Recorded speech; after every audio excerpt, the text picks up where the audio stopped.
Amém, irmãos? Portanto, estáis vós também apercebidos, porque virá o Filho do Homem, a hora em que não mais. Bom, irmãos,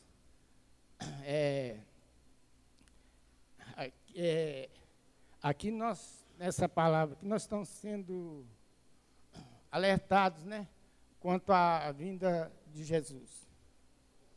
Precisamos estar atentos, estar preparados para esse momento, porque não sabemos nem o dia e nem a hora que Jesus virá.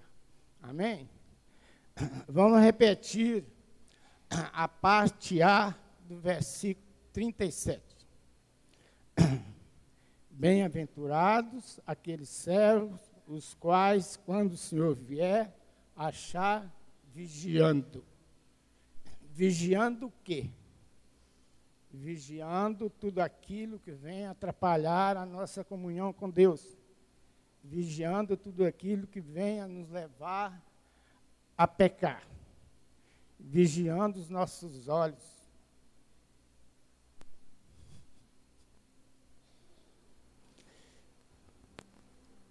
Vigiando a nossa língua. Vigiando o nosso coração. Pois do nosso coração procedem as saídas da vida. As nossas emoções, nossos sentimentos procedem do nosso coração.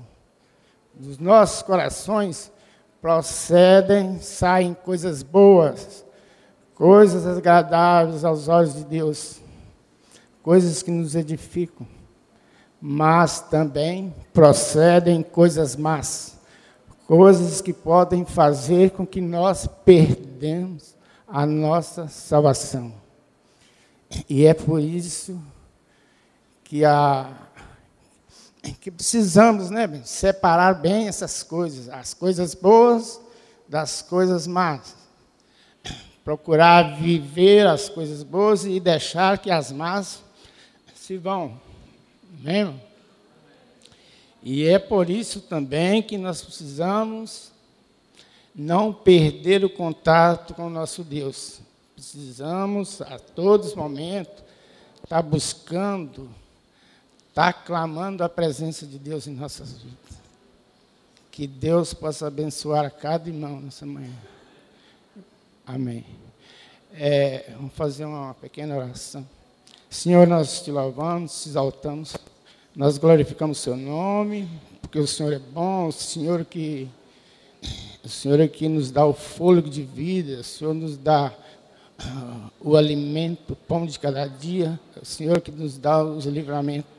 Queremos, meu Pai, te agradecer por esta oportunidade, Pai, de estar aqui nessa manhã para estudarmos, para aprender mais uma porção da Tua Palavra. Que nessa manhã o Senhor venha abrir o nosso entendimento, que nessa manhã o Senhor também venha nos abençoar, venha trazer paz, venha trazer amor, alegria nos nossos corações. Em nome de Jesus. Amém.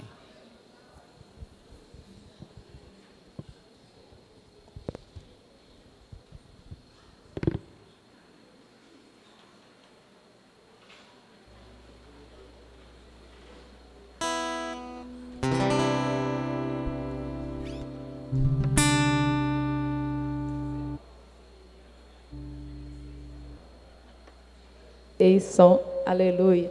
Vamos louvar o Senhor, dizer a Ele que Ele é formoso, que é bom estar na presença dEle, que é maravilhoso poder adorá-lo e cantar louvores ao nome dEle, a todo tempo. Feche seus olhos. Quão formoso és, Rei do universo, sua glória enche a terra e enche o céu. Tua glória enche a terra, tua glória enche os céus, tua glória enche minha vida, Senhor. Cante mais uma vez, quão formoso. Quão formoso és,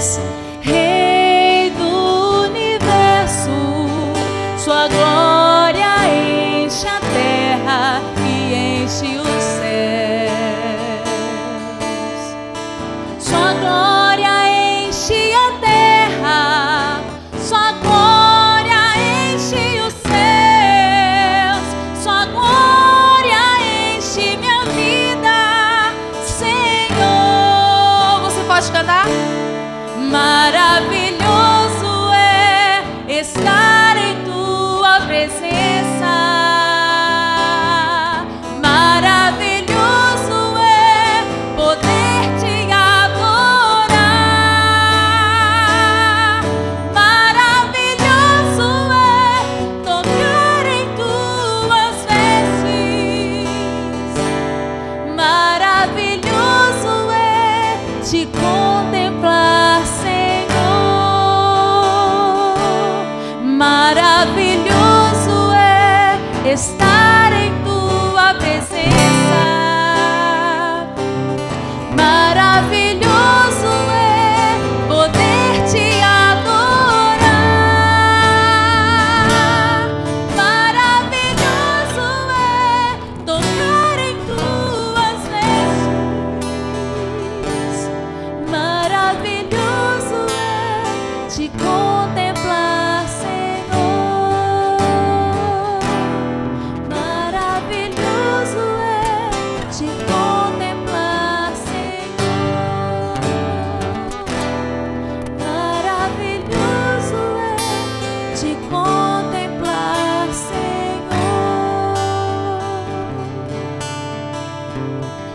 Quão formoso és, Rei do universo, tua glória enche a terra e enche os céus. Tua glória enche a terra, tua glória enche os céus. Tua glória enche essa igreja, Senhor. Maravilhoso é estar em tua presença. Maravilhoso é poder te adorar. Maravilhoso é tocar em tuas vestes. Maravilhoso é te contemplar, Senhor. Maravilhoso é te contemplar, Senhor. Maravilhoso é te contemplar, Senhor. Maravilhoso é te contemplar, Senhor. Aleluia. Que nessa manhã você possa contemplar o Senhor. Amém.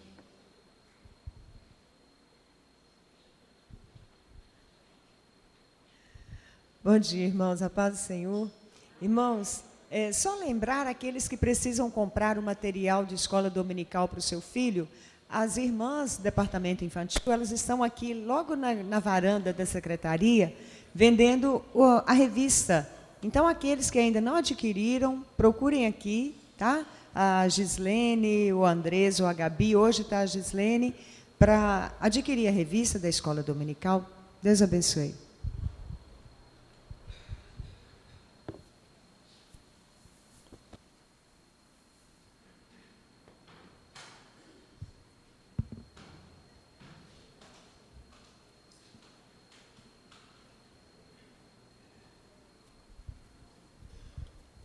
Bom dia, irmãos, a paz do Senhor. Nós vamos continuar no estudo do nosso livro.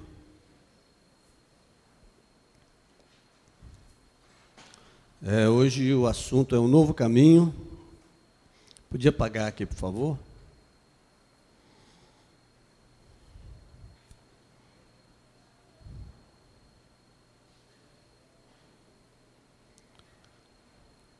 Um novo caminho.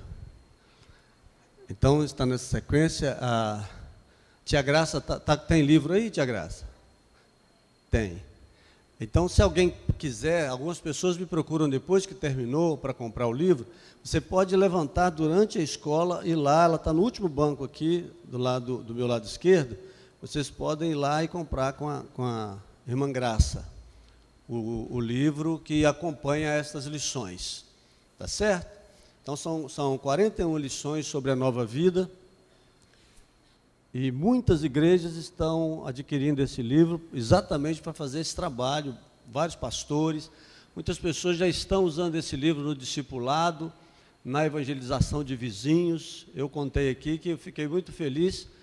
Eu dou um livro para cada pessoa da família, quando eu escrevo, qualquer que seja o livro. E eu dei esse livro também para os meus filhos. Eu cheguei na casa do meu filho e a minha nora estava trabalhando com o livro com uma vizinha.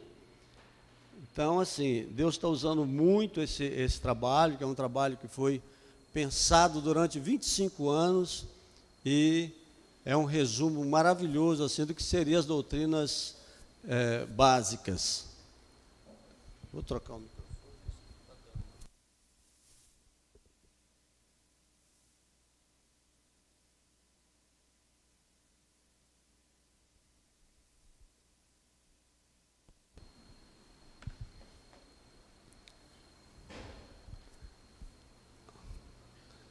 Então, um novo caminho. Um caminho tem a finalidade de levar-nos a de um lugar para outro, de uma cidade para outra, e normalmente tomamos um caminho com um propósito definido, seja ele bom ou mal, e até também consciente ou inconsciente. Do mesmo modo, no mundo espiritual, também existem caminhos a tomar. Então, uma pessoa toma caminhos na vida.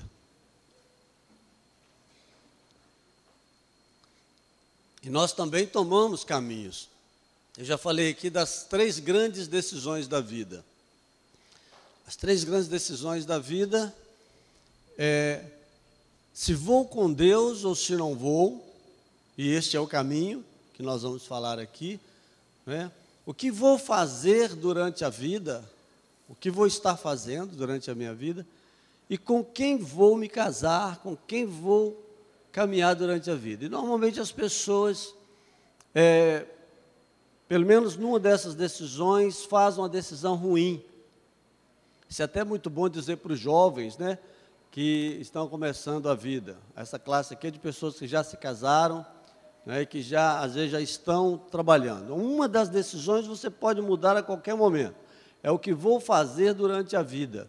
Você pode, a qualquer momento da sua vida, mudar de rota no sentido do que você vai fazer. Se você não está satisfeito com a sua profissão, tem pessoas que depois que aposentam vão fazer aquilo que gostam. Mas durante essa rota você pode a qualquer momento que você tomar consciência dessa situação, do que você deve fazer enquanto vive, você pode mudar. Já no casamento é uma coisa muito difícil, uma vez que Deus odeia o divórcio. E quanto a decidir por Deus também, em qualquer momento a pessoa pode decidir se vai com Deus ou se não vai, mas quanto mais cedo a pessoa tomar essa decisão, a vida dele vai ser muito melhor, e nós vamos ver aqui durante esse estudo. Então, e a finalidade do caminho é exatamente nos levar a algum lugar. Eu vim agora pensando a respeito de Freud. A psicanálise ela tem a origem em Freud. Ele era um gênio, mas uma pessoa que não conseguiu encontrar a Deus. Ele tinha uma resistência tão grande com Deus, que ele é o que a gente pode chamar de teopata. A gente fala muito sociopata. Sociopata é a pessoa que não consegue viver em sociedade. O sociopata diz que a sociedade o agride, a sociedade o lesa, por causa das lesões, muitas vezes, na maioria das vezes, das lesões que ele teve na primeira sociedade, que é a família. Ele acha que todo mundo lesa ele. No caso de Freud, ele teve um problema, ele sentiu-se lesado por Deus por causa do povo judeu. O sofrimento do povo judeu, o sofrimento dos seus pais e toda a história. Ele era muito inteligente, muito precoce. E ele chegou a tal ponto a sua teopatia, sua doença em relação a Deus, que ele descobriu a origem de Deus. na cabeça dele, ele descobriu que o homem, que o pai humano é que gera o pai do céu, e não o pai do céu que gera o pai humano. Então as pessoas podem tomar essas decisões. Ele escreveu todo um artigo muito grande sobre isso, que está na sua literatura. E aí nós que somos espirituais e que discernimos muito bem tudo, nós sabemos que aquilo ali é uma doença. E é interessante que ele parou nos 12 anos de idade. A gente está vendo aqui na segunda-feira, no estudo sobre aconselhamento, a estrutura psíquica dele vai até os 12 anos, porque ele tomou essa decisão exatamente aos 13, 14, 15 anos, que é quando a pessoa toma essa decisão do transcendente. Ele foi incapaz de tomar por causa de um pai fraco que ele tinha, um pai que mandava ele se humilhar e apanhar na rua, porque o judeu apanhava na rua e não falar nada. E então o pai dele fazia essa política um pouco masoquista, e ele se sentiu muito revoltado contra o seu próprio pai, contra a humanidade, contra Deus, nesse sentido, por causa da decisão espiritual do judeu de seguir ou não a Deus. Mas ele era um bom pai de família, então socialmente ele era uma pessoa boa, e lutou o tempo todo as doenças emocionais que ninguém dava valor. Ele largou a medicina e foi cuidar dessas pessoas. Mas um gênio louco, uma pessoa que não foi capaz de fazer uma decisão boa em relação a Deus, e até ensina as outras pessoas que Deus não existe por mais A e por mais B. É muito interessante esse perfil da pessoa que não consegue. Se vocês quiserem ler, leiam depois Cartas de Freud a Pfister. Pfister era um pastor metodista que tentou evangelizá-lo, tinha uma admiração profunda, os dois tinham uma grande admiração, por causa da genialidade, e o outro por causa da sociabilidade do outro. Então, Pfister era uma pessoa completa, uma pessoa cheia de alegria, cheia de Deus. E ele tentava incutir isso na cabeça desse gênio que foi Freud, mas ele, por razões muitas, ele não conseguiu tomar uma decisão ao lado de Deus. E tem pessoas que tomam a decisão, mas não tomam. Na prática, a pessoa é ateu. Ele não consegue perdoar na prática e não consegue amar na prática. Ele não consegue perdoar e não consegue querer o bem, tampouco trabalhar pelo bem da outra pessoa. Se você não consegue perdoar, você não consegue querer o bem, inclusive dos seus inimigos, e não consegue amar as pessoas, inclusive os seus inimigos, ainda há um caminho a percorrer. Agora, se você não consegue amar nem as pessoas da sua família, então você é um ateu prático. Se você não consegue amar nem o próximo, nem aquele que está do seu lado, você professa uma fé com a boca, mas o seu interior, na prática e no seu interior, você é um ateu. E, às vezes, a pessoa não consegue amar sequer as outras pessoas. Ele se torna também um sociopata. Então, é muito importante essas decisões que tomamos, porque se vamos com Deus, temos que abrir o nosso coração para perdoar. Vocês estão entendendo? Se você vai com Deus, abre o seu coração para perdoar. Você vai ver o fardo que vai sair. Se você vai com Deus, você perdoando, você consegue amar. Aí você vai com Deus. Ir com outra pessoa, a maioria de nós que estamos aqui sabe como é. Também é muito difícil você ir com outra pessoa. Mas é uma decisão que nós tomamos. E às vezes nós jogamos a culpa em Deus sobre isso. Porque Deus podia ter me dado uma pessoa melhor. Mas não, nós fomos lá com mais de 20 anos de idade. Quem casou com menos de 20 anos realmente foi cedo, mas também foi porque quis. Mais de 18 anos, vamos dizer assim, que é dada a liberdade, né? Mas a maioria com mais de 20 anos, que é uma idade bíblica para o siso, para o juízo total. E depois quer culpar a Deus, mas nós é que fazemos essa escolha. Não é? E com respeito à profissão, nós podemos mudar, é só ter coragem. Se não está bom, se a vocação não é essa, vá mudando aos poucos até você fazer o que te faz feliz, no sentido pleno. Você precisa de estar cheio de Deus, você precisa estar cheio de amor pelas pessoas, e você precisa de estar bem com o seu trabalho. Isso já é a metade, né? A metade. As pessoas estão do seu lado e também com o seu cônjuge. Aí já aumenta um pouquinho mais, é um pouquinho mais da metade. Se você gosta de ler e de crescer intelectualmente, e se você gosta de conviver com todas as pessoas, aí você se torna uma pessoa completa.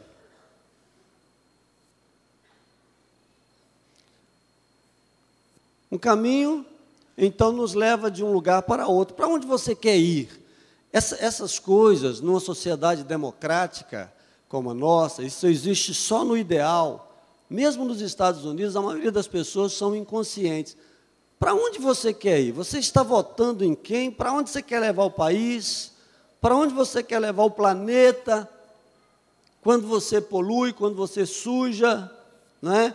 É uma ética hoje chamada de ética ambiental. Para onde eu quero ir? Eu quero ser realmente uma pessoa boa? Ou eu quero ser uma pessoa má? Ou eu quero ser uma pessoa má, mas às vezes sou uma pessoa... Quero ser uma pessoa boa, mas às vezes sou uma pessoa má, porque eu não tenho consciência das coisas. Então tome consciência, leia sobre tudo, veja sobre tudo, porque existem caminhos a tomar. O principal caminho é o caminho espiritual. Todos os outros,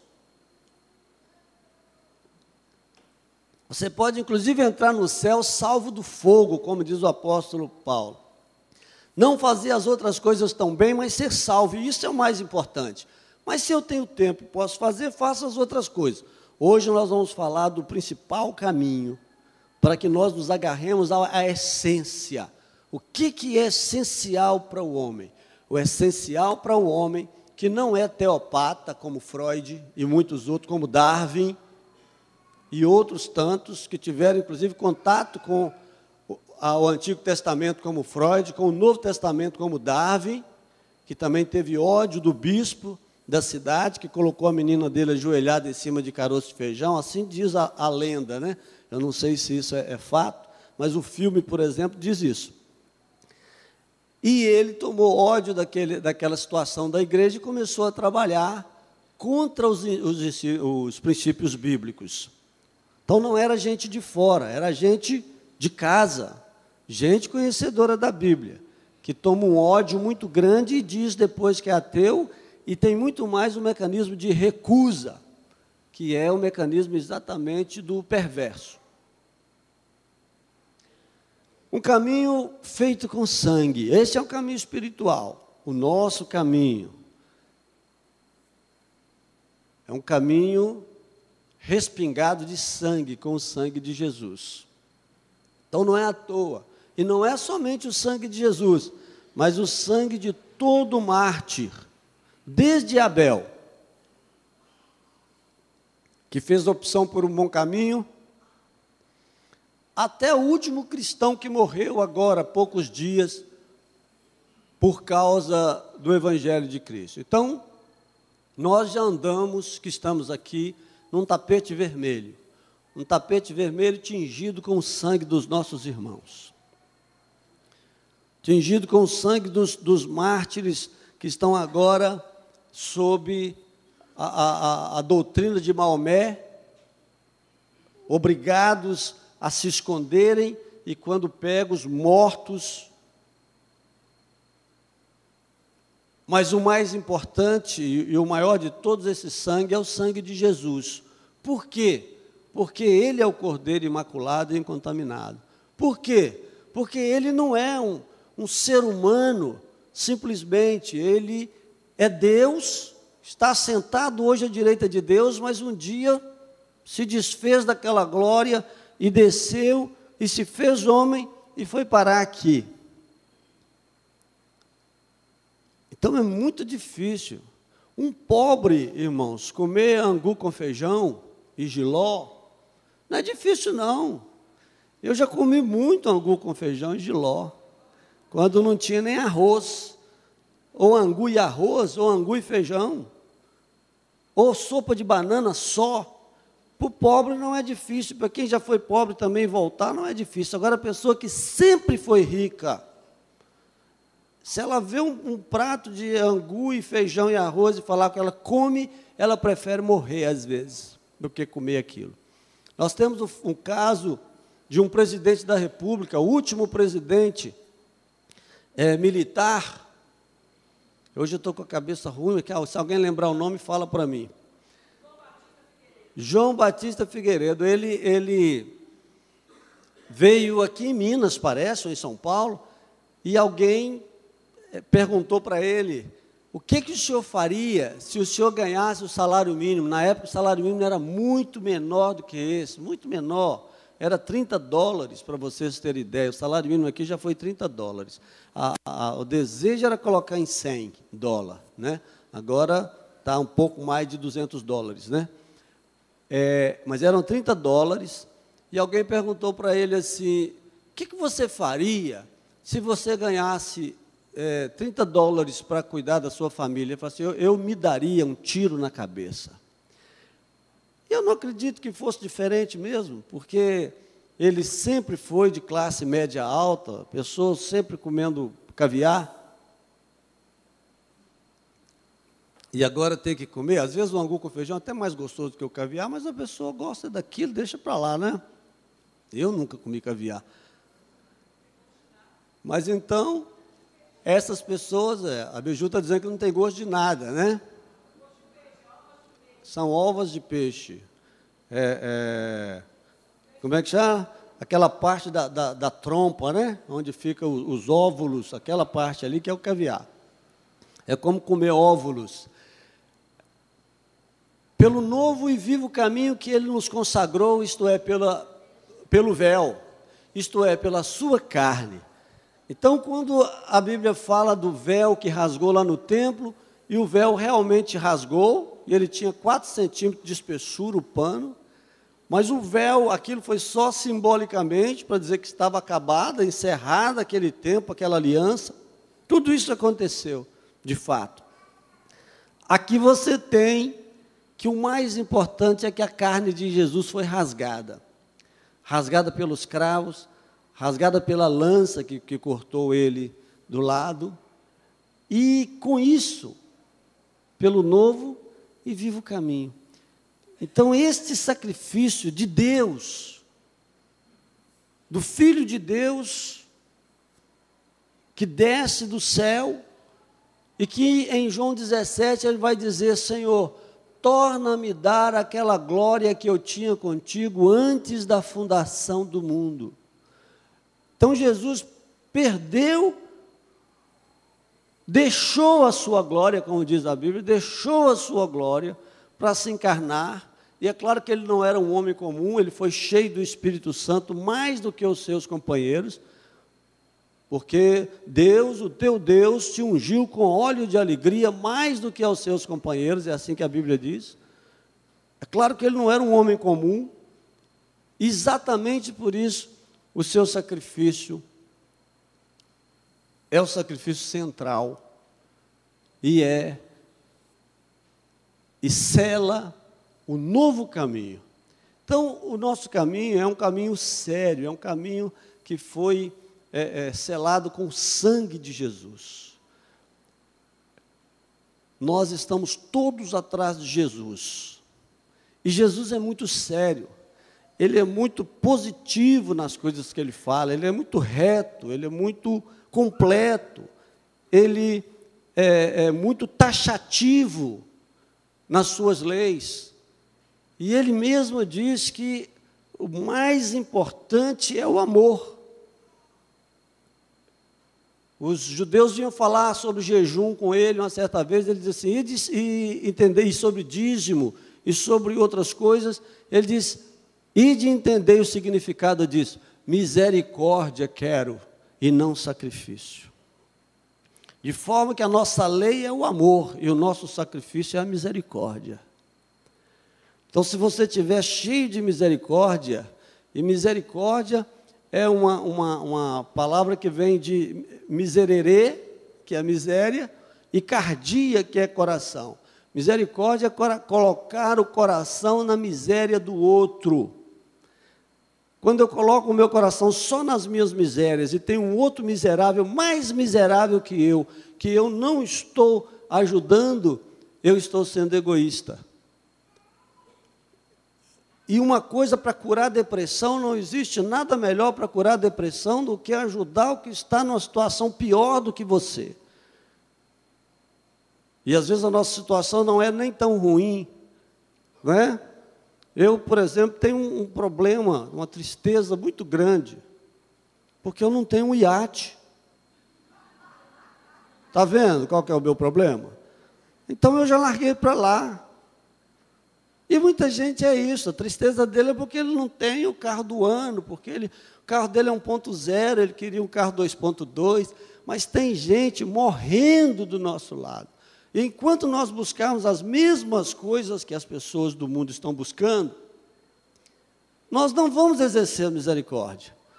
E aí, às vezes, a pessoa fica fazendo jejum para comprar carro novo, fazendo jejum para fazer uma viagem internacional, dar uma rodada nesses navios de cruzeiro aí pelo mundo, para Deus ajudar ele a juntar dinheiro, para ele conseguir fazer aquilo, e o vizinho dele está ali do lado dele morrendo.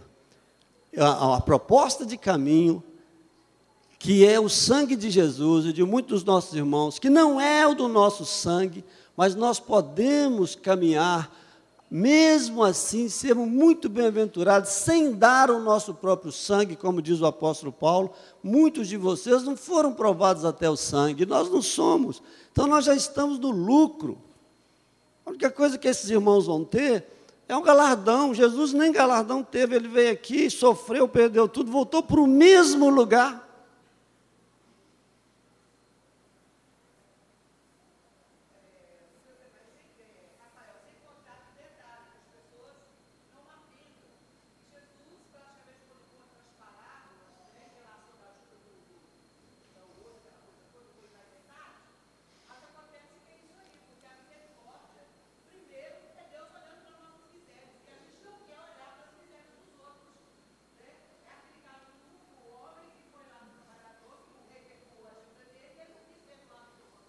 Exatamente. A gente pede as coisas para Deus, mas Deus quer, inclusive depois do Pai Nosso, está escrito assim: porque se não perdoardes aos homens as suas ofensas, de maneira nenhuma o vosso Pai perdoará as vossas. Além do que, o que você está carregando no seu coração de falta de perdão, de rancor, essas coisas que ficam, é um fardo pesado demais, que quem está carregando é você, não é o outro. Eu estou insistindo um pouco, e também os estudos estão dando, porque isso é a essência da nossa vida é perdão e amor.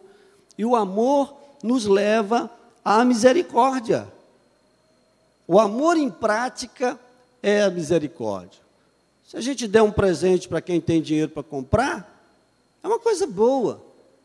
Mas Jesus fala uma coisa que ninguém aconselhou uma coisa que ninguém faz, que nós não fazemos. Ele diz: quando deres uma festa, não convide as pessoas que podem te dar outra festa.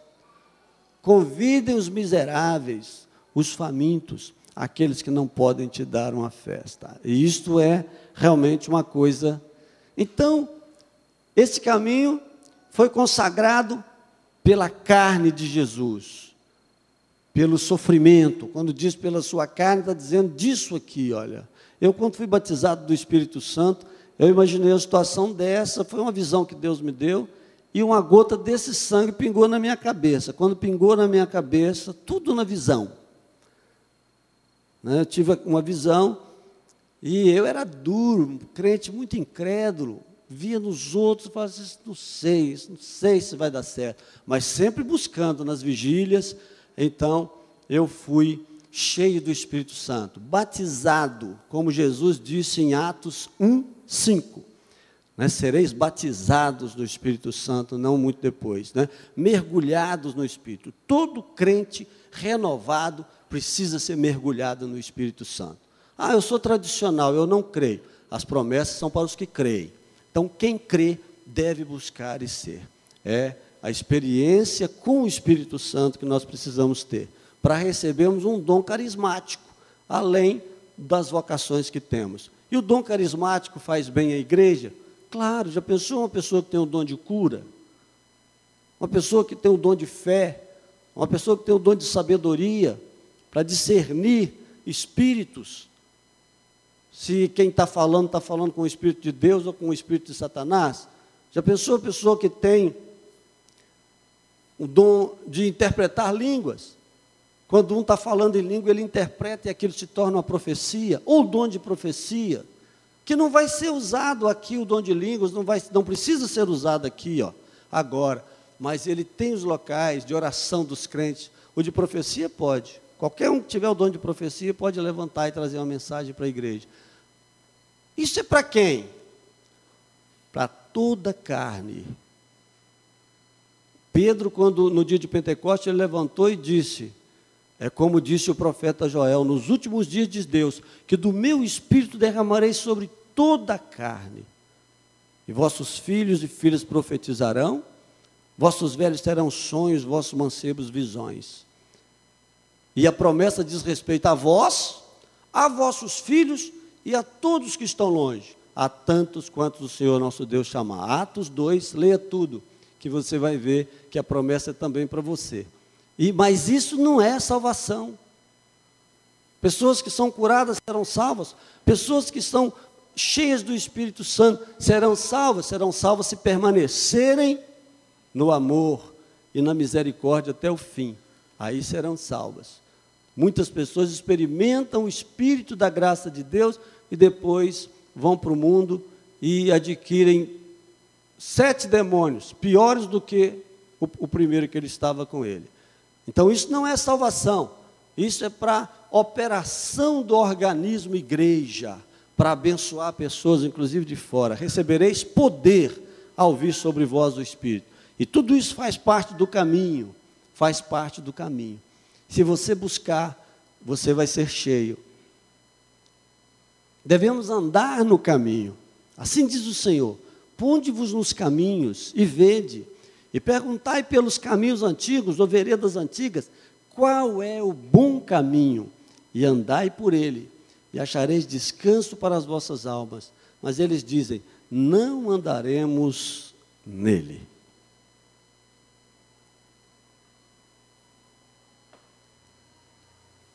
A pessoa que diz, não andarei nele, é a pessoa que está, por exemplo, agora em casa. Tem pessoas assim que toda a família é crente. Ele, crente em Jesus, é cristão, é discípulo. E ele diz, não, eu não vou ser. É porque ele tem um outro Deus. E esse Deus é ele mesmo. Quer dizer, é ele que se cuida na hora do sofrimento, na hora da doença pior que puder existir, na hora do acidente. A pessoa vai se cuidar, ele é o seu próprio Deus. E tem gente que acredita que é mesmo, inclusive tem gente que nem pede ajuda, nem na hora que está morrendo. Ele cismou que é Deus, então deixa. E às vezes é um só que sai da casa e vem buscar a Deus. Entendeu que é um ser humano, entendeu a mensagem de Deus, e todos os outros são deuses. Fazem o que querem. Agem da forma que querem, desde que a polícia não os pegue, não é? Eles mantêm uma ética, mas é uma ética mínima, somente para não ter problema com a justiça, e essas pessoas fazem aonde a sociedade dá liberdade, eles fazem, inclusive pensando que o seu corpo é um corpo eterno, pensam que não vão morrer, eles podem beber álcool, pode fumar, pode fazer tudo, porque eles são deuses. Então, um Deus não morre. Está entendendo quando a pessoa se torna Deus de si mesmo? Ele se torna um monstro, na verdade, porque ele começa a destruir os seus órgãos internos, está morrendo aos poucos, mas ele não se humilha, ele não se abaixa, ele não entra pelo caminho do amor, do caminho da misericórdia, caminho do perdão, porque isso para ele é fraqueza. Uma certa pessoa falou para mim um dia sobre isso. Ele falou, Deus, né? Ser cristão, seguir Jesus Cristo é para pessoas fracas, né? Do seu ponto de vista, pode ser para pessoas fracas. Eles acham que o religioso é aquela pessoa que tem medo de tudo, que eles é que são as pessoas. Alguns, na hora do sofrimento, se voltam para Deus, outros nem assim. Agora, isso não invalida o caminho. Se essas pessoas têm razão, então Jesus Cristo é uma espécie de psicótico e nós somos todos psicóticos. Agora, se nós temos razão, eles são ímpios e estão indo para o inferno. A questão é de quem tem razão e quem não tem. E por isso que você precisa se preparar para responder a eles. Não tem como você fazer 400 profecias sobre uma pessoa durante 1000 anos, 1500 anos, e todas essas profecias se cumprir, não numa pessoa que tenha poder de manejar reis, mas num carpinteiro, num pobretão, num filho de carpinteiro. Não é possível isso acontecer. Então é preciso investigar. E a Bíblia diz que o ímpio não investiga. Todas as suas cogitações são: não há Deus. Ele não investiga. Ele não lê a palavra de Deus de uma modo investigativo, não pega a experiência dos comentaristas que começaram a ler, dos ateus que começaram a ler a Bíblia, às vezes até para debater com os teístas, com os crentes, e passaram a ser crentes. Eles não investigam. Eles têm uma posição, uma resistência, uma doença, que é o enfrentamento da autoridade, o enfrentamento do próprio Deus. Não é possível essas coisas estarem aqui, neste planeta, do jeito que estão, com essa multiplicidade, com essa beleza, com essa complexidade, sem que haja Deus. E não existe outro caminho em Deus, ligado ao Deus Criador, que não seja Jesus Cristo. Você precisa de racionalizar a sua fé, além de crer simplesmente. E você precisa de agir como uma pessoa atuante, como não somente servo, mas um amigo e um sócio de Deus, no sentido de que você trabalha ao lado dele, como um amigo e uma pessoa que opera com ele. Mas isso é muito para mim. Não é, não. Não é por causa do sangue. Não é por causa da propiciação. Não é por causa do caminho que Jesus abriu para você caminhar. Isso está longe de mim. Faça chegar perto de você. Comece alguma coisa. Comece orando. Comece desejando os ideais de Jesus. Tem muitas pessoas que morreram por muitos ideais e morrem ainda por ideais. Agora mesmo tem o ISIS, o Estado Islâmico. As pessoas estão morrendo, estão saindo da Europa, de família de classe média e de classe alta, para irem para o deserto, morrer por uma revolução louca. E nós temos o melhor do céu. Alguns cristãos dizem assim: nós só temos o melhor da terra. Não, o melhor da terra são para as pessoas que se fizeram deuses e estão comendo às vezes o que é do outro. Nós temos o melhor do céu. Jesus diz assim: 3 são os que testificam na terra: o sangue, a palavra e o Espírito. Nós temos o melhor da terra, do céu. Sabe o que é o melhor do céu? O Espírito Santo que nos é dado, o trabalho de Jesus que nos é ofertado e a palavra de Deus que será retirada da terra. Nós temos o melhor do céu. O melhor da terra, feliz quem tem, o crente que tem. Nós não precisamos do melhor da terra, porque temos o melhor do céu. Crente que sai correndo atrás do melhor da terra, corre o risco de não ter nem o melhor da terra e nem o melhor do céu. E as pessoas dizem, fui colocado por cabeça, não fui colocado por cauda, e etc. Mas é para ficar rico, para ficar grande aos olhos das pessoas. Esta não é a proposta de Jesus de Nazaré. Este não é o caminho de Jesus de Nazaré. Sempre vai ter crente milionário, sempre vai ter crente de classe média, média alta, e sempre vai ter crente pobre. E os miseráveis? A igreja socorre e faz deles pobres. E às vezes esses pobres se tornam ricos depois pela sua inteligência, pelo seu trabalho. E todo o nosso trabalho deve ser sempre pensando na obra, no crescimento da obra do Senhor. Tanto qualitativamente quanto quantitativamente. Tanto na evangelização como na edificação da igreja. Essa é a nossa vida. Esse é o nosso caminho. Nós temos as experiências que o homem comum tem e temos experiências celestiais profundas através da palavra de Deus e do Espírito Santo. Andai por ele. Quem diz não andaremos nele, não andará nele. Mas vai haver um juízo, vai haver um encontro individual. Eu fico pensando que às vezes tem crente, doente, que pensa assim, meu pai foi um grande crente, ele abriu para mim um caminho no céu. Não, querido, o seu pai não abriu o caminho para você do céu, nem a sua mãe. Quem abriu o caminho para você foi o sangue de Jesus. Esse abriu o caminho. Cada um de nós se apresentará individualmente diante de Deus. Nós somos indivíduos quanto à espiritualidade. Não existe uma maneira de Jesus fechar um pacote com o pastor Wagner e levar essa igreja toda para o céu. Não tem jeito. Só tem jeito de cada um de nós operarmos no reino de Deus como pessoas espirituais.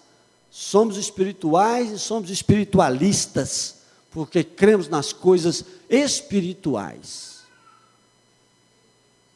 Espirituais por causa da palavra, espiritualistas porque cremos no Espírito. Você não crê no Espírito? Eu creio. Creio no Espírito Santo, nos anjos que são espíritos ministradores. Cada um crê no Espírito que quer. Nós cremos nos Espíritos que a palavra diz que existem. Cremos num Deus que é Espírito. Então somos espiritualistas. E se somos espiritualistas, devemos viver como pessoas espiritualistas e espirituais. Nós não podemos ficar afincados como um animal comendo perto da terra. Não podemos. Nós temos que nos mover, que dar um grito, como eu disse aqui há pouco tempo. Temos que nos esforçar, temos que darmos um grito, para que nós saiamos da mesmice. Faz um curso que a igreja oferece, começa a orar mais. Se você tem boa saúde, jejuar também, embora o maior jejum é a misericórdia, mas se você está lutando para conseguir ser misericordioso, vale a pena tudo, as coisas formais. A melhor oração é amar. Mas se eu tenho dificuldade de amar, eu devo continuar orando bastante até que eu consiga amar. E nunca devo parar de orar. Porque oração, além de ser amar, a mais importante, falar com Deus é muito importante todos os dias.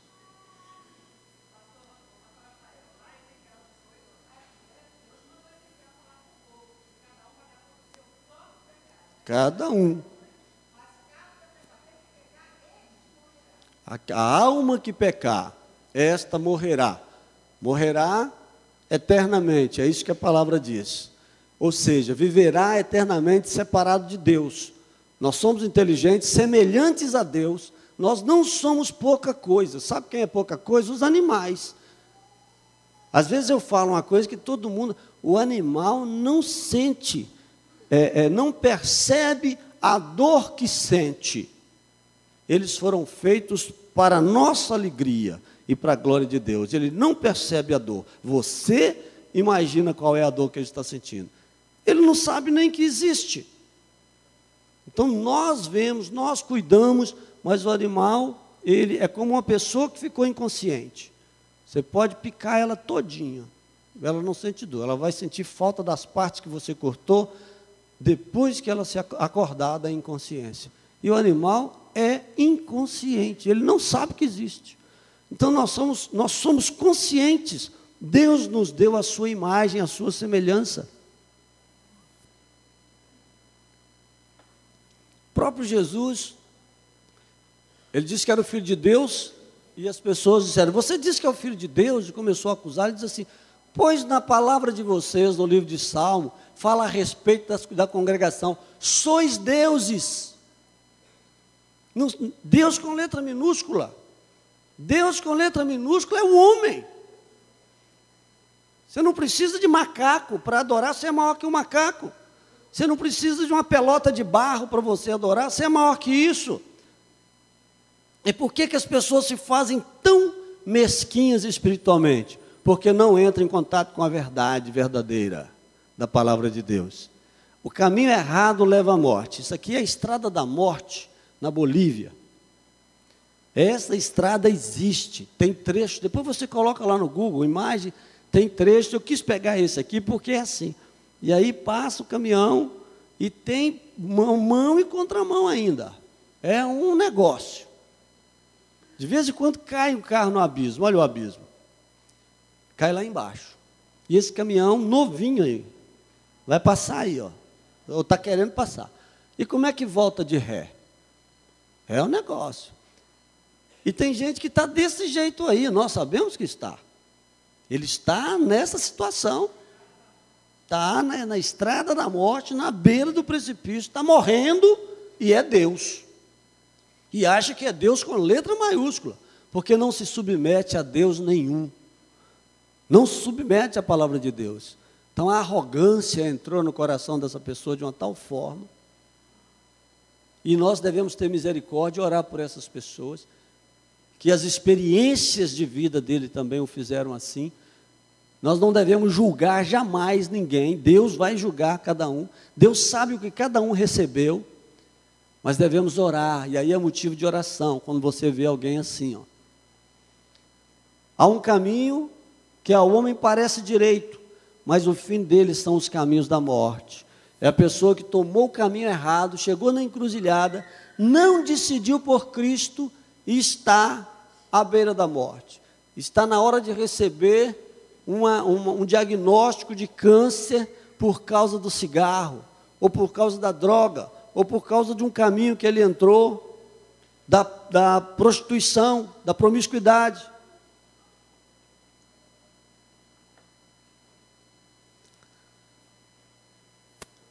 Está a ponto de matar alguém e ficar preso por muito tempo, porque entende que ele pode matar. O ser humano não pode matar, porque nós não podemos dar vida como Deus dá. Só Deus pode tirar a vida das pessoas. Uma pessoa entende, e às vezes é por motivo fútil. Mas na cabeça da pessoa esse caminho é direito.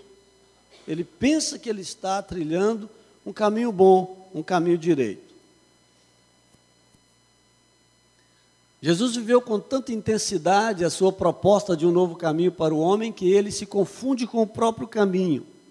Desde então, andar pelo caminho que Jesus propôs é andar em Jesus, é viver em Jesus, é viver as suas verdades que conduzem o homem à vida eterna. É preciso muita certeza disso, para que você passe pelos problemas normais que as pessoas passam, sem você se desestruturar, sem você começar a fazer coisas que o homem comum faz. Então você tem que, olhando para Jesus, autor e consumador da nossa fé. Jesus é isso tudo. Eu fico pensando que às vezes a gente desmerece Jesus. Jesus é isso tudo. Ele está sentado à direita de Deus e nós devemos estar sempre atentos ao que Ele falou, ao seu caminho.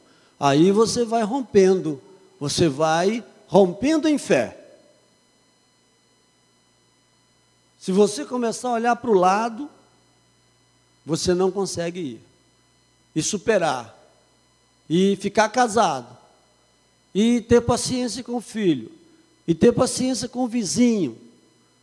E ter paciência com o chefe, com as pessoas. Especialmente.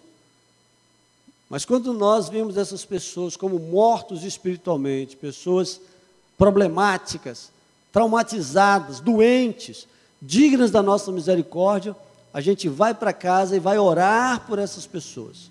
Ao invés de brigar, e às vezes você até já chegou a brigar, brigou aquele dia, peça desculpas antes do pôr do sol, vai para casa orar por aquela pessoa, porque você é espiritual, você é seguidor de Jesus, essa pessoa não é.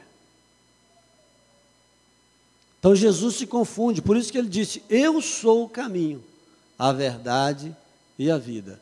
Ele se confunde com o próprio caminho, ele se fez caminho, então nós devemos andar em Jesus.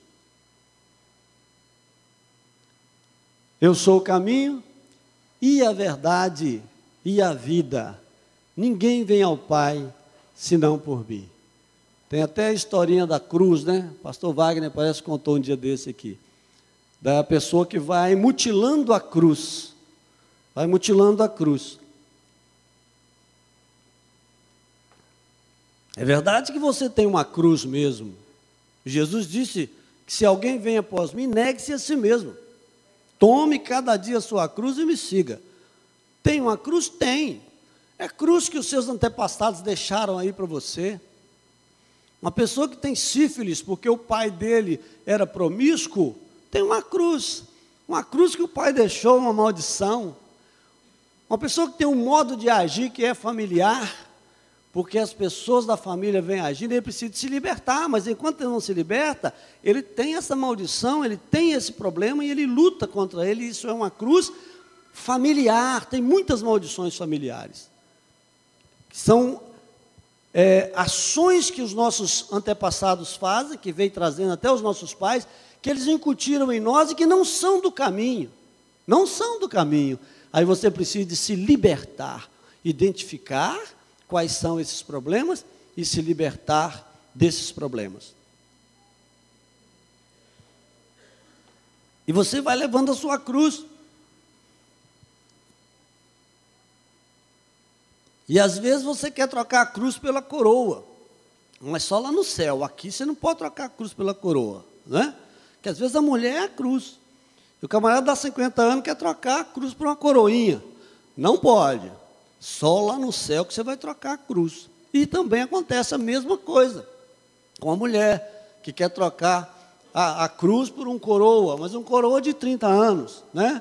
Não pode, você tem que levar essa cruz até o fim. E a história da mutilação da cruz é a seguinte, que as pessoas estavam caminhando com a sua cruz, e a cruz pesada, e um deles resolveu tirar um pedacinho na cruz para ficar mais leve, foi tirando um pedaço aqui, um pedaço ali, outro pedaço, só que chegou num lugar, tinha um abismo, não tão grande como esse, mas um abismo que só dava para passar com o pau maior da cruz.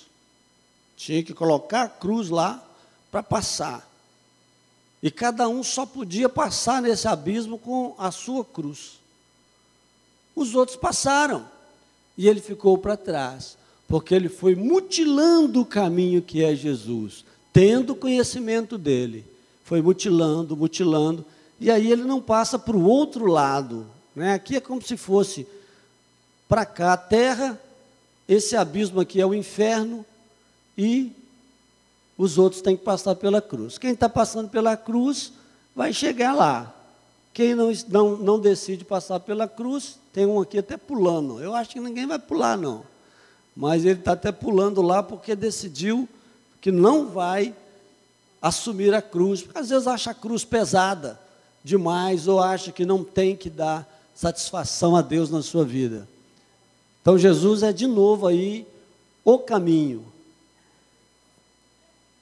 A verdade, e essa coisa da verdade, Pilatos vai perguntar a Jesus assim, Você é o rei dos judeus? Jesus disse para ele, eu para isso nasci, para isso vim ao mundo. Isso falando para um governador que podia matar ele, não é? Ou dar vida. Mas o meu reino não é deste mundo. Eu vim para dar testemunho da verdade. E terminou. Pilatos saiu de perto dele perguntando, o que é a verdade?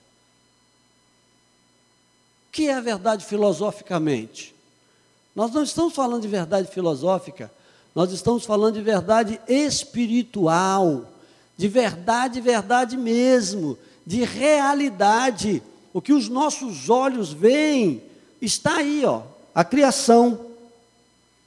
O infinito que não tem fim e que nós não entendemos, está aí. Isso é para a gente ver. Os milagres que presenciamos durante a nossa vida cristã. A experiência com Deus através do Espírito Santo, através da palavra de Deus, as coisas que ela diz e as verdades confirmadas há 3.500 anos. Isso é o que nós temos. Mas que verdade está por trás disso? A verdade que está por trás disso é a verdade que Jesus está sentado à direita de Deus e que está preparando lugar para nós e que está preparando uma grande ceia para nós. E você tem que viver disso.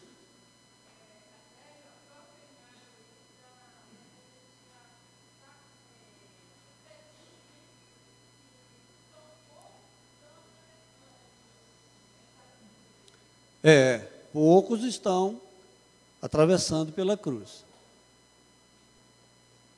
Jesus nos faz aceitáveis. Nesse sentido, ele é caminho. Nesse sentido, ele é mediador. Porque há um só Deus e um só mediador entre Deus e os homens, Jesus Cristo, o homem. Então é como se um bonequinho branco desse fosse um de nós e o outro Deus. Jesus é o que está no meio. Ele fez esta amizade, e esta amizade é maravilhosa. Essa amizade é maior que tudo, é fonte de todas as amizades, é fonte de todos os amores, é fonte de toda a misericórdia que deve encher o nosso coração, com a simplicidade de uma pomba e com a astúcia de uma serpente. É assim que deve ser. Jesus é o caminho do amor de Deus, porque Deus amou o mundo de tal maneira que deu seu Filho unigênito para que todo aquele que nele crê não pereça, mas tenha vida eterna.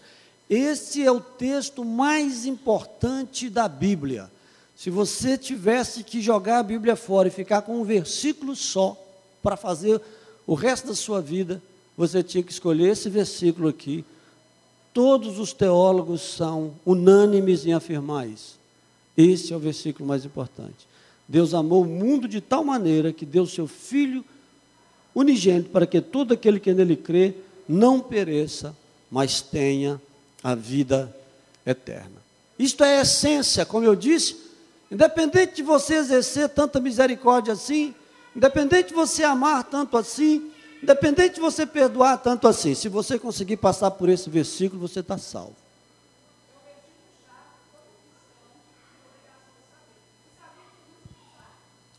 Mas agora, vamos decorar esse versículo. Quem sabe de cor, hein? Vamos falar de cor?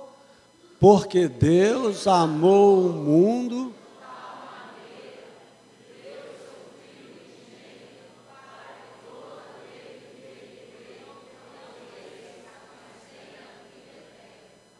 Agora vamos falar de cor. Porque Deus amou o mundo de tal maneira que deu seu Filho unigênito para que todo aquele que nele crê não pereça, mas tenha a vida eterna. João, capítulo 3, versículo 16. Então, isto aqui é a essência. E muitas pessoas ficam aqui, não é? Esse é o Deus Salvador. Maravilhoso Salvador. E o Senhor, aonde está? E o que manda na sua vida e você obedece? E o amigo, o que quer caminhar junto com você para que você seja um agente poderoso do seu reino? Esse é o que salva. é maravilhoso. Mas chega um momento que eu salvo, preciso caminhar, preciso agir, preciso trabalhar. Existe esse privilégio de trabalhar para Deus. E aí a sua vida vai ser muito mais rica. É o caminho da virtude. Quanto ao mais, irmãos, tudo que é verdadeiro, tudo que é honesto, tudo que é justo, tudo que é puro, tudo que é amável, tudo que é de boa fama, se há alguma virtude, se há algum louvor, nisto pensai. O nosso pensamento deve ser consagrado a este caminho. Eu tenho indicado aqui Batalha no Campo da Mente, para vocês lerem. O livro Batalha no Campo da Mente. Lê pelo menos o resumo dele na internet, deve ter. Eu preciso seguir o caminho da virtude, mas se eu não colocar no pensamento, aí eu penso coisas más. Troque os seus pensamentos, você tem poder para isso em Deus. Transformai-vos pela renovação da vossa mente. Eu penso coisas ruins porque eu quero pensar coisas ruins. Eu penso coisas ruins porque eu ainda não decidi parar de pensar. Porque inconscientemente eu estou sendo movido para elas. Mas conscientemente eu posso parar de pensá-las se eu não desejá-las. Mas eu desejo. É o que eu não posso fazer na prática, eu vou fazer então no meu pensamento. E aí eu vou viver uma vida mascarada. Ninguém sabe o que esse palhaço está pensando. Esse mascarado, essa mascarada está pensando. Ninguém sabe o que eu estou pensando. Mas se o meu pensamento for bom, eu estarei completamente no caminho de Jesus.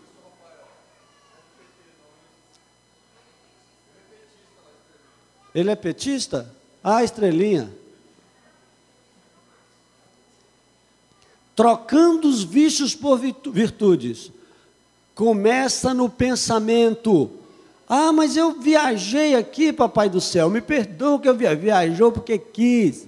Viajou porque gosta. O dia que você brigar com o seu pensamento, enfrentar o seu pensamento, você vai começar a adorar a Deus em pensamento.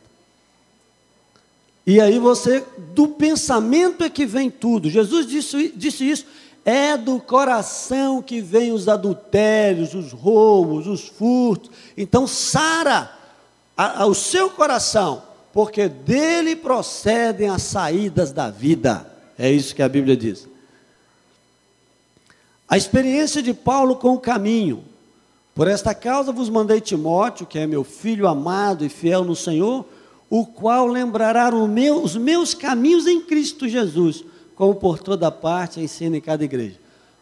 O exemplo escrito de uma pessoa que pegou a sua cruz e se dedicou totalmente ao caminho é Paulo. É só ler as suas epístolas que você vai ver. Não escrito, porque de repente tiveram outros que foram melhores do que ele, mas não escreveram. Mas o que está escrito, Paulo é um exemplo poderoso daquilo que podemos fazer em Cristo. E talvez não precisaremos morrer enforcado como ele morreu. E 3 meses antes ele pedia pergaminhos e ele dizia: combati o bom combate, acabei a carreira e guardei a fé. Desde agora eu aguardo o meu depósito que está em Cristo. E a vida está passando, o tempo está passando. Eu preciso de tomar decisões. Decisão de ficar totalmente no caminho, de me imbuir do caminho ou ficar na beiradinha, de vez em quando entrando em algum atalho. Vai para o meio do caminho, porque o caminho é Cristo. Vem, fique de pé, por favor.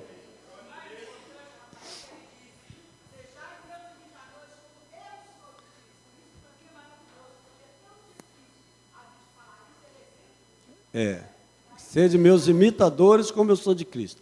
Então eu sei que o Espírito Santo falou ao seu coração e que você pensou em muitas coisas a respeito do caminho e coisas que você tem dificuldade, como eu ainda as tenho. Ninguém é perfeito e você precisa de pensar isso, precisa de conhecer isso como conhecemos aqui nesta manhã, decidir por isso, e cada vez mais você será igreja poderosa.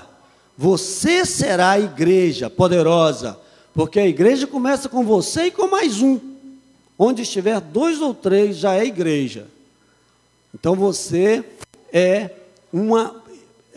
onde você está sozinho representando a Jesus, você é igreja. Se você colocam 2 pessoas, já é uma congregação, é uma igreja, organização. Espiritualmente você consegue ser igreja, inclusive sozinho, se estiver num lugar onde não tem crente. E aqui tem tantos crentes, né, na nossa região, no nosso país, graças a Deus. Então vamos orar, irmãos, para que nós fiquemos nesse caminho, a partir dos nossos pensamentos, que nós sejamos racionais no sentido de entender a nossa fé, de não nos abalarmos, de procurar conhecer. Conheça Darwin, conheça Freud, eles não são nada diante de Jesus Cristo. Conheça qualquer ateu, que você vai ver que eles entram em contradição. Jesus não entra em contradição. Senhor nosso Deus e Pai, nós temos falado do caminho, Senhor. Senhor, e nós sabemos que muitos irmãos que estão aqui têm pensado a respeito desse caminho, de permanecer no caminho, de tomar a cruz, de pensar no caminho, ou pensar como o caminho, de trocar, Senhor, pecados por virtudes, vícios por virtudes, de entrar mais para o meio do caminho, de não estar, Senhor, à beira do caminho tão somente. Existe, Senhor, um poder em cada crente individual que está aqui. Existe um poder não explorado, Senhor. Existe um poder, uma potência, porque o Senhor disse: recebereis poder ao vir sobre vós o Espírito Santo. Então, se nós temos a Tua palavra e ainda somos cheios do Teu Espírito, existe um potencial em nós para realizar coisas enquanto nós andamos por este caminho de salvação. Estamos salvos, estamos andando sobre um tapete vermelho, meu Deus, tingido pelo sangue dos nossos irmãos, e nós precisamos de aproveitar, ó Deus, tudo isso que nos foi dado, para que mesmo que não morramos pela Tua palavra, possamos fazer o máximo de nós, para que o Teu caminho seja conhecido, para que o Teu nome seja glorificado, para que o Senhor tenha alegria em nós, para que nós cheguemos diante de Ti com as nossas mãos cheias e não com elas vazias, porque o Senhor pedirá conta e o Senhor pedirá mãos cheias quando nós estivermos diante de Ti, com frutos multiplicados, 30 por 1, 60 por 1 e 100 por 1, e não de um talento enterrado, que espera tão somente, passivamente, a salvação que o Senhor dá, com o risco inclusive de perdê-la. Em nome de Jesus nós oramos, amém.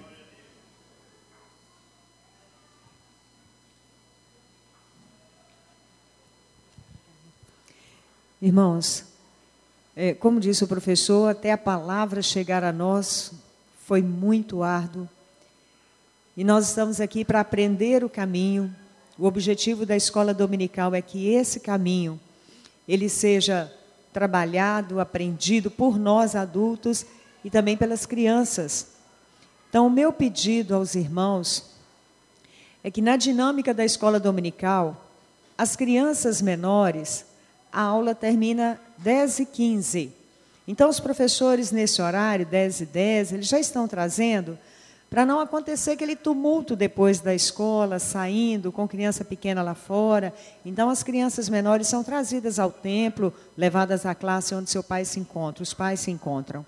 Mas as crianças maiores, 7 anos, 8, até 12 anos, o horário desses alunos serem liberados é 10h30, até para dar o tempo para que aqui no templo termine a lição, o pastor dê os avisos e 10h30 encerre a escola no templo.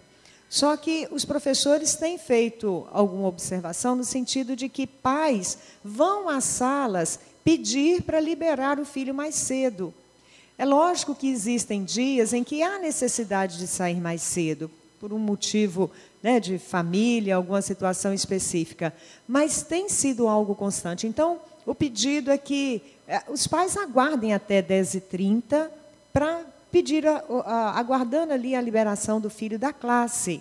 Porque, às vezes, 10h15, 10h20, 10 minutinhos a mais, talvez não tenha tanta dificuldade para aguardar.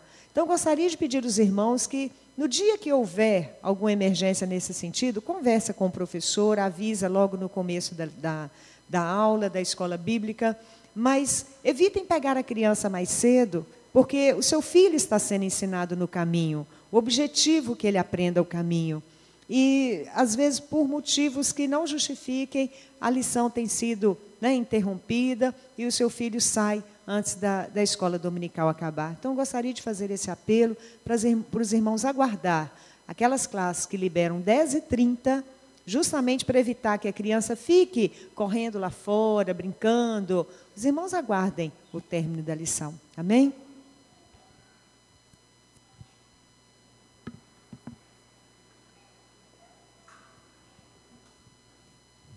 Irmãos, graça e paz. Amém? Aproveitando essa palavra da Mônica, superintendente da EBD, eu quero aproveitar também e reforçar a importância de termos uma postura mais reverente, não só em relação ao que ela falou, às crianças que às vezes são retiradas da sala antes da lição ser finalizada, e às vezes a nossa postura também nos cultos. Isso também acontece. Na verdade, só acontece com as crianças porque nós adultos estamos fazendo assim, né? Tem igrejas que o pregador fica fazendo algum tipo de ameaça, algum tipo de chantagem, dizendo assim, não sai antes da bênção apostólica, senão você vai ser amaldiçoado. Nós não entendemos assim, né, irmãos? Nós não entendemos dessa forma. Mas, por outro lado, nós vamos ir para o outro extremo, que a gente vê muito isso, falta, às vezes, de disposição, de até comprometimento dos irmãos a guardar o encerramento do final do culto. Por exemplo, agora a escola dominical, a gente encerra às 10h30. Excepcionalmente, pode acontecer de passar um pouco do horário, mas eu acho que é justo mesmo que a igreja tenha um compromisso também com os horários de encerramento dos cultos. Principalmente no domingo, escola dominical, muitas irmãs saem daqui para fazer o almoço ainda. Algumas, os esposos nem são evangélicos, não tem toda uma pressão, a gente entende isso. Eu acho que isso é importante. No culto de quinta-feira também, ter horário para a gente encerrar, porque sabemos que alguns irmãos vão embora para casa a pé, trabalham cedo do outro dia. Mas é importante também, irmãos, que nas situações excepcionais que haja um mínimo de disposição da nossa parte de se ajustar um pouco. Às vezes eu acho que algum movimento que a gente vê é mais pelo mau hábito, não pela necessidade. Então eu não quero que você, que tem uma necessidade justa, às vezes se levantar antes de terminar o culto, se sinta constrangido. Se você tem uma necessidade justa, a gente vai entender isso. Mas se for só por mau hábito, irmãos, vamos nos reeducar. Vamos ser mais reverentes. Não é que o templo requeira de nós, não é o espaço físico que requer de nós reverência. Deus não está aqui por causa das paredes, mas temos que ter também essa decência na forma de servirmos ao Senhor. E às vezes é um desrespeito até com quem está aqui, com quem está falando, o professor que está ensinando. Então, não só em relação à escola bíblica dominical, mas os demais cultos, vamos tentar assumir essa postura, nos reeducando, que é algo importante para nós. Essa igreja é uma igreja tão abençoada, tem uma boa fama, né, na cidade, graças a Deus somos vistos com bons olhos, como igreja comprometida, e vamos melhorando aquilo que a gente pode, inclusive nessa questão da reverência. Amém? Amém. Faz sentido para vocês? Então tá bom. Pastor Wagner está ainda em viagem. Ele foi na sexta-feira para Belém, está pregando num congresso missionário ali, na capital mesmo, vai retornar amanhã, creio que está sendo um tempo abençoado ali para a igreja, que o está recebendo, exatamente para falar de missões, do desafio de uma igreja ser uma igreja missionária. Oremos por ele. Oremos também pelas irmãs que estão encerrando lá o retiro, lá no C3, nós estamos lá durante esses dias, retornei hoje pela manhã. Tem sido uma bênção, muitas mulheres abençoadas, ali renovadas, fortalecidas em Cristo, né? Tem sido uma bênção esses trabalhos. Quero apenas desafiá-los a algumas programações que nós temos para esse mês de outubro. Dia 12 de outubro, Nós temos o Dia das Crianças, um domingo especial. O Departamento Infantil está organizando uma comemoração para as crianças com a participação delas nos cultos. Então, se você é pai de uma criança que está no departamento infantil e a sua criança está participando de alguma forma da programação, dos ensaios, se envolva, traga o seu filho, se comprometa. Eu sei que é uma alegria para os pais, né, ver os filhos aqui celebrando ao Senhor, quando estão aqui cultuando a Deus. E também se programa para trazer visitantes nesse culto, né, no culto especial das crianças. Nós vamos ter programação nos 2 cultos, ter a oportunidade de você trazer o seu filho e outras crianças visitantes para serem também abençoadas. Nos dias 24 a 26 de outubro, nós teremos a Clínica da Alma no C3. As inscrições já estão abertas, você pode fazer a inscrição com o pastor Kennedy, a irmã Hilda, ou na secretaria da igreja. Esse encontro da Clínica da Alma, essa edição que vai acontecer agora, não é para o pessoal da Casa de Recuperação, é para todos da igreja ou para não crentes que queiram ali também receber palavras de edificação, de orientação, a respeito da sua vida com Deus, sua vida espiritual e desse crescimento também em Cristo através da restauração, né, integral desse homem que em Cristo vive uma nova vida, inclusive com as emoções também restauradas pelo Senhor. Se você tiver alguma dúvida, procure o pastor Kennedy e faça a sua inscrição. Os grupos de crescimento continuam funcionando, irmãos. Nós temos grupos às terças-feiras, às quartas e na sexta-feira temos também um grupo no Iguaçu. Não estamos mais divulgando os endereços no boletim informativo, porque os irmãos já receberam aquele marca-página com os endereços. Ali atrás também tem um quadro fixo com os endereços e os contatos também dos líderes. Se você não visitou ainda um grupo, vá visitar. Tenho certeza que você vai ser abençoado e vai poder também abençoar muitas vidas. Na sexta-feira agora teremos uma reunião aqui na igreja às 7h30 com todos os líderes e líderes em treinamento dos grupos de crescimento. Então você que é um líder em treinamento, esteja participando conosco. Hoje à noite, nos 2 cultos, nós teremos testemunhos de alguns internos que estão concluindo o tempo de recuperação nas nossas comunidades terapêuticas. É uma oportunidade de você trazer visitantes para ouvir esses testemunhos. Tanto pessoas que talvez sejam dependentes químicos ou alguém que talvez está passando por uma situação difícil, que não acredita que Deus pode mudar e transformar. Eu acho que vindo aqui, ouvindo esse testemunho, sai edificado. Então traga alguém para ouvir hoje à noite esses testemunhos, ouvir a palavra de Deus. Eu não acho que a missão do crente na evangelização é só convidar pessoas para vir ao culto. Você pode fazer mais do que isso. Mas convidar para vir aqui também na celebração é uma forma de você abençoar vidas.